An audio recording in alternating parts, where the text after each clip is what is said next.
Hello everyone, नमस्कार। मेरा नाम अभिजीत यादव है और आज की वीडियो में हम बात करेंगे कि नितिन सिंघानिया की इंडियन आर्ट एंड कल्चर को यूपीएससी सिविल सर्विसेज एग्ज़ाम के लिए कैसे कवर किया जा सकता है। तो सबसे पहली चीज़ तो आपको ये रिकग्नाइज़ करनी पड़ेगी कि पूरी किताब ये सिर्फ और सिर्फ इस एग्ज़ाम के लिए एग्ज़ाम के पर्सपेक्टिव से बनी हुई है। तो ये काफ़ी थॉरो किताब है। अब इसमें कुछ चीज़ें हैं जो ज़्यादा इंपॉर्टेंट है, कुछ चीज़ें हैं जो कम इंपॉर्टेंट हैं, तो उन चीज़ों के बारे में हम थोड़ा आज बात करेंगे। तो जो लोग मुझसे पहली बार मिल रहे हैं वो यहाँ पे ये मेरे बारे में कुछ इन्फॉर्मेशन देख सकते हैं। And let's begin. तो सबसे पहली चीज़ तो नितिन सिंघानिया के बारे में आपको ये समझना है कि it's a one stop resource. अगर आप नितिन सिंघानिया की ये पूरी किताब कर लेते हैं तो भाई आपको और कहीं जाने की ज़रूरत नहीं है। इस किताब में काफ़ी डायग्राम्स एंड फिगर्स दिए गए हैं। इसे 4 सेक्शंस में तोड़ा गया है। एंड हर सेक्शन में हर चैप्टर के बाद आपको प्रीलिम्स एंड मेंस के previous year questions and practice questions दोनों दिए जाते हैं। तो अगेन ये किताब क्योंकि एग्ज़ाम के पर्सपेक्टिव से बनाई गई है, तो ये किताब हर चैप्टर के बाद आपको रिमाइंड करती है कि इवेंचुअली सबसे ज़्यादा ज़रूरी क्या चीज़ है कि भाई आप सवाल सॉल्व कर पा रहे हैं या नहीं। तो लेट्स सी कि भाई इस बुक में कौन कौन से चैप्टर सबसे ज़्यादा इम्पोर्टेंट है। तो सबसे पहला सेक्शन जो है आपका विजुअल आर्ट्स। तो विजुअल आर्ट्स का जो सेक्शन है दिस इज़ वेरी इंपॉर्टेंट। क्यों? क्योंकि प्रीवियस ईयर क्वेश्चंस भी आप देखो तो मतलब इस सेक्शन से काफ़ी ज़्यादा आते हैं, जहाँ पे Indian architecture, sculpture, pottery, Indian painting, तो ये दोनों ही काफ़ी इंपॉर्टेंट चैप्टर्स हैं आपके। एंड सिमिलरली आपका जो इंडियन हैंडीक्राफ्ट्स वाला चैप्टर है ये इतना इम्पोर्टेंट नहीं है, बट फिर भी आपको पढ़ लेना चाहिए एक बारी। Not so important but chapter 4 जो है आपका again very important. List of tangible cultural heritage, list of tangible world heritage sites in India. तो ये चैप्टर में कभी कभार सवाल पूछ लिए जाते हैं, बट अगेन सारे जो चैप्टर्स हैं पार्ट सेक्शन ए के वो इम्पोर्टेंट है। अगेन सेक्शन बी पे आते हैं इसके बाद। तो सेक्शन बी में कुछ काफ़ी चैप्टर्स हैं यहाँ पे, एंड सेक्शन बी में कुछ चैप्टर्स हैं जो इम्पोर्टेंट है, कुछ जो नहीं है। तो इंडियन म्यूज़िक का जो चैप्टर है ये इंपॉर्टेंट है क्योंकि आपको एक बेसिक अंडरस्टैंडिंग होनी चाहिए कि भैया क्या डिफरेंस है म्यूज़िक में, कैसे है। ऑल्दो इतने सवाल नहीं आए हैं इस पर, बट आ सकते हैं, राइट। तो डांस फॉर्म्स का जो है this is a very important chapter क्योंकि डांस फॉर्म्स पे काफ़ी बार सवाल आ चुके हैं। एंड ये जो सवाल हैं ये आपके रेगुलरिटी से आते रहते हैं। तो डांस फॉर्म्स वाला जो चैप्टर है वो वेरी इंपॉर्टेंट हो जाता है। जो थिएटर वाला चैप्टर है अगेन नॉट सो इम्पॉर्टेंट क्योंकि प्रीवियस ईयर क्वेश्चंस इतने ज़्यादा आए नहीं हैं। यहाँ से भी आप देख सकते हो कि जैसे यहाँ प्रीवियस ईयर क्वेश्चंस मेंस और प्रीलिम्स में, डांस में, दोनों में आए हुए हैं। बट थिएटर के लिए प्रीवियस ईयर सिर्फ मेंस में आया हुआ है एंड प्रीलिम्स में इस पर कोई सवाल नहीं आया है। तो इस हिसाब से आप थोड़ा अपना प्रायोरिटी बना सकते हो। तो मैंने भी इसी हिसाब से यहाँ पे प्रायोरिटी अपनी बनाई थी। इन पपिट्री अगेन ये जो है इससे आज तक कोई सवाल नहीं आया, तो ये आपका लो प्रायोरिटी पे रहना चाहिए। मतलब बाकी सारे चैप्टर्स को आप ज़्यादा अच्छे से करो, इसको बस हल्का देख लो आप कि भैया क्या होता है various art forms. You can may be use them in your mains answers to support कि भाई आप कुछ पॉइंट बनाना चाह रहे हैं एंड उससे आप इसका कोई एग्जाम्पल दे के अपना मार्क्स इंप्रूव कर सकते हैं। सिमिलरली इंडियन सर्कस जो है इसका लो प्रायोरिटी है। क्यों? क्योंकि अगेन प्रीवियस ईयर कोई क्वेश्चंस नहीं आए हैं यहाँ पे भी, neither in mains nor in prelims. और यहाँ पे अब आ गए इंटैंजिबल कल्चरल हेरिटेज। तो इंटैंजिबल कल्चरल हेरिटेज पे प्रीवियस ईयर क्वेश्चंस मतलब प्रीलिम्स में शायद बन सकता है, तो this becomes a important chapter again. Now हम आते हैं सेक्शन सी पे। सेक्शन सी जो है आपका यहाँ पे थोड़ा सेलेक्टिव चीज़ें आपको करनी है क्योंकि ये बहुत ही एक वास्ट सा सेक्शन है which is the rest of this book.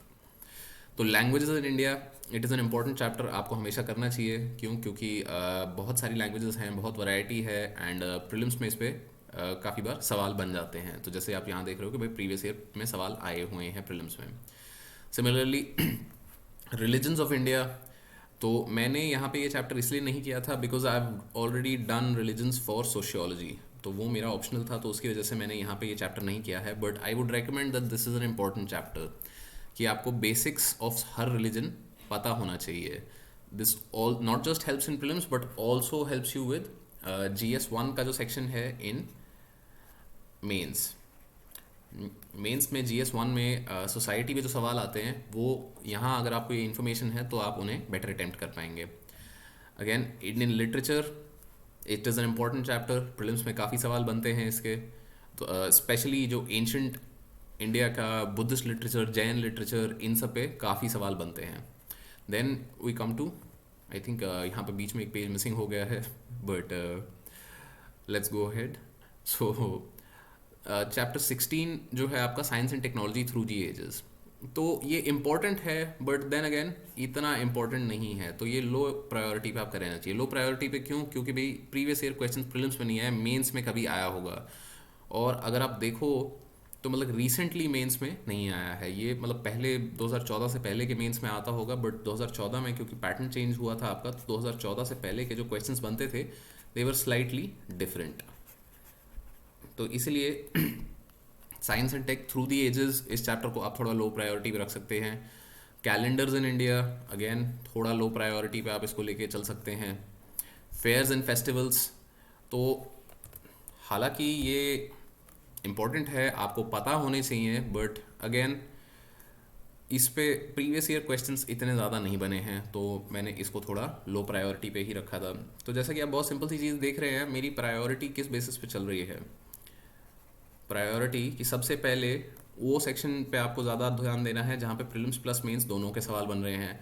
फिर आपको उस सेक्शन पे ध्यान देना है जहाँ पे प्रीलिम्स के सवाल बन रहे हैं. फिर उस सेक्शन पे जहाँ मेंस के बन रहे हैं. और फिर उस सेक्शन पे जहाँ पे किसी के नहीं बन रहे हैं. तो ये सेक्शंस जो हैं यहाँ पे पोटेंशियल है कि भाई यहाँ से सवाल बन सकते हैं, बट अब तक सवाल यहाँ से नहीं आए हैं.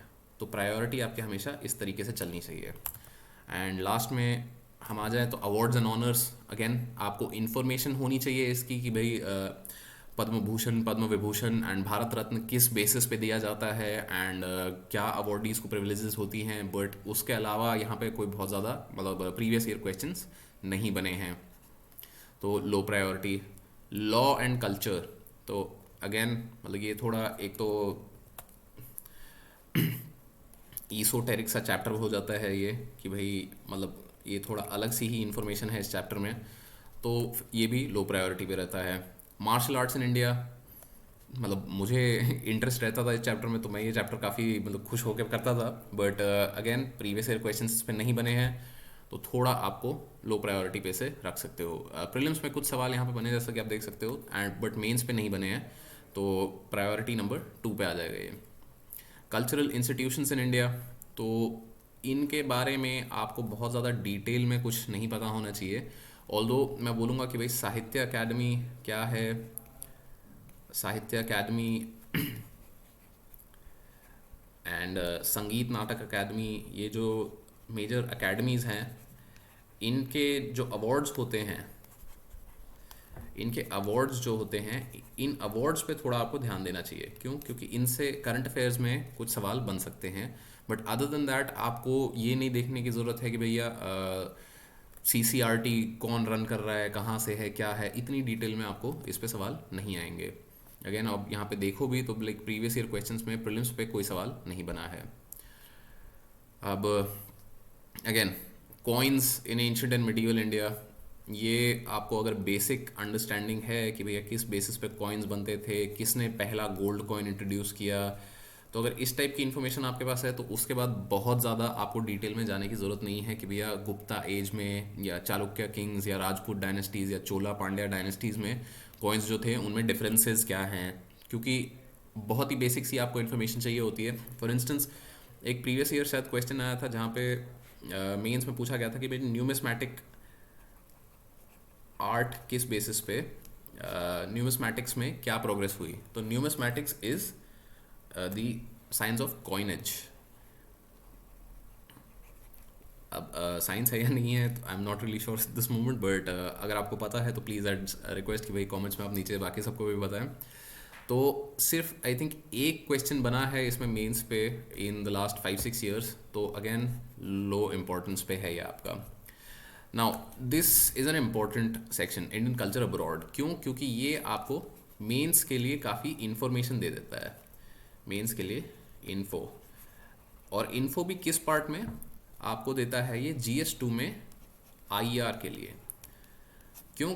क्योंकि जब इंटरनेशनल रिलेशंस की आप बात कर रहे हो, तो अगर आपको पता है कि भाई इंडिया का कल्चरल जो इम्पैक्ट है outside of India that is very high, तो उस हाई कल्चरल इम्पैक्ट को किस तरीके से इंडिया लेवरेज कर सकता है, ये समझने के लिए आपको ये चीज़ें पता होनी चाहिए कि भैया इंडिया का इम्पैक्ट कहाँ है, किस देश में है, किस तरीके से हम उसे लेवरेज करने की कोशिश करते हैं, right.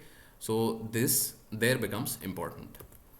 And finally section D आपका काफ़ी इंपॉर्टेंट है, क्योंकि यहाँ पे जो अपेंडिसेस हैं उसमें भक्ति एंड सूफी मूवमेंट्स वाला जो पार्ट है काफ़ी इंपॉर्टेंट है। 7 सिटीज़ 7 सिस्टर्स इतना मतलब कोई बहुत ज़रूरी नहीं है। फेमस पर्सनैलिटीज़ कर लेनी चाहिए आपको हमेशा, इफ़ नथिंग एल्स ये आपकी नॉलेज बढ़ाता है। And cultural places of interest की बजाय इसको आप रिप्लेस कर सकते हो कल्चरल प्लेसेस इन न्यूज़ से। तो बेसिकली यहाँ पे आपका आ जाएगा करंट अफेयर्स। तो करंट अफेयर्स वाला पार्ट भी आपने इंटीग्रेट कर लिया यहाँ पे, right. And finally recent GI tags. तो ये तो आप किसी भी करंट अफेयर्स मैगजीन कर रहे हो या मतलब न्यूज़पेपर्स कर रहे हो, तो जोग्राफिकल इंडिकेशन के टैग्स काफ़ी ज़्यादा मतलब फ्रीक्वेंटली आते रहते हैं कि भैया अभी इस चीज़ को मिल गया, अभी उस चीज़ को मिल गया। तो ये वाली चीज़ें प्रीलिम्स में भी काफ़ी पूछ ली जाती हैं। So this is important. तो ये वाली चीज़ आप हमेशा ध्यान में रख के चलिए एंड इसको आप हमेशा रिवाइज करते चलिए। So that's it for today's video. हमने बेसिकली इंडेक्स के थ्रू सारी किताब को कवर कर लिया है। कुछ एक जो पेज हमारा बीच में मिसिंग रह गया था उसका मैं कमेंट्स में नीचे डिटेल दे दूंगा कि भैया इसमें क्या इंपॉर्टेंट है क्या नहीं है। एंड अगर आपका कोई सवाल रह गया है, if you'd like to know something जो मैंने मिस कर दी है, तो प्लीज़ कमेंट्स में या ट्विटर या इंस्टाग्राम पे जाकर मुझे बताइए उस बारे में। Please like share subscribe and thank you for watching.